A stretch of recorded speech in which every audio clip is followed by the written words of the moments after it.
महाराष्ट्र शासन सार्वजनिक बांधकाम मंडळ रायगड विभाग पनवेल उपविभाग कर्जत अंतर्गत महिला सुविधा केंद्र या ठिकाणी सुरू केलेलं आहे आणि नक्कीच या ठिकाणी आम्ही आभार व्यक्त करतो। वातानुकूलित सुलभ शौचालय या ठिकाणी बनवलेलं आहे, परंतु अद्याप ते सुरू केलेलं नाही आहे।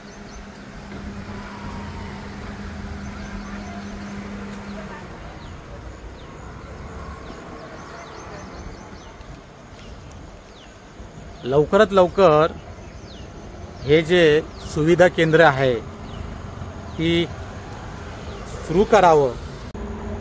नमस्कार, मी राकेश देशमुख। आता मी रायगड जिल्ह्यातील कर्जत तालुक्यातील भिसेगाव अर्थात कर्जत नगर परिषदेची जी हद्द आहे त्यातील जो भिसेगाव आहे, न्यू बिकानेर स्वीट मार्ट या ठिकाणी मी उभा आहे।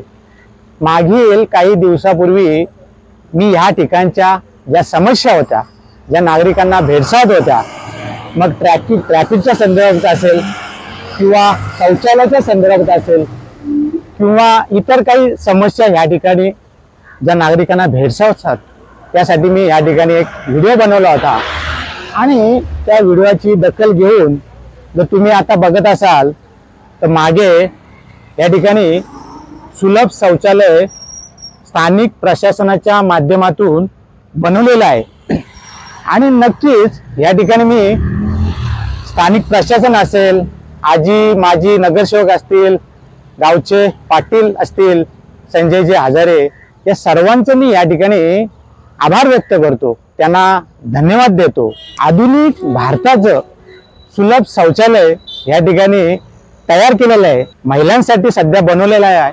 पण नक्कीच ते आनंदाची बाब आहे आणि ही जी आम्ही जी समस्या मांडली आणि ती समस्या या स्थानिक प्रशासन सर्व जे संबंधित या जे बनवलेलं आहे त्याच्यामध्ये जे काही संबंधित अधिकारी असतील, कर्मचारी असतील, सर्वांचा सहभाग ज्यांचा कोणाचा असेल त्यांचं मी या ठिकाणी आभार व्यक्त करतो।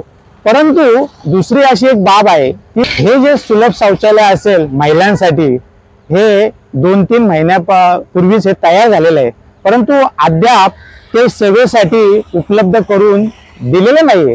म्हणून मी ह्या व्हिडिओच्या माध्यमातून जे अधिकारी असतील, प्रशासन असेल, त्यांना मी सांगू इच्छितो की हे लवकरात लवकर आपण हे महिलांसाठी जे शौचालय तयार केलेलं आहे ते खुलं करावं आणि तुमच्या काही ज्या तांत्रिक बाबी असतील, काही अडचणी असतील त्या लवकर सोडाव्यात, जेणेकरून येथील ज्या महिला आहेत त्यांना कुठेतरी सोय होईल।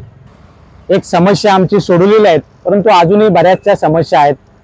मग ट्रॅफिकची समस्या असेल, महिलांच्या सुरक्षेच्या दृष्टिकोनातून असेल किंवा जे आतमध्ये जे रस्ते गेलेले आहेत त्या ठिकाणी गटाराला झाकणं नाही आहेत, त्याच्यामुळे भविष्यात अपघात होऊ शकतात। त्याच्यामुळे ह्या सर्व समस्या या ठिकाणी नागरिकांना भेडसावत आहेत। तुर्तास ही जी आमची समस्या सोडवलेली आहे ती नक्कीच ह्या ठिकाणी आम्ही सर्वांचं आभार व्यक्त करतो आणि ज्या इतर समस्या ज्या नागरिकांना भेटत आहेत त्या आपण सोडवाल या ठिकाणी आम्ही इच्छा व्यक्त करतो। धन्यवाद।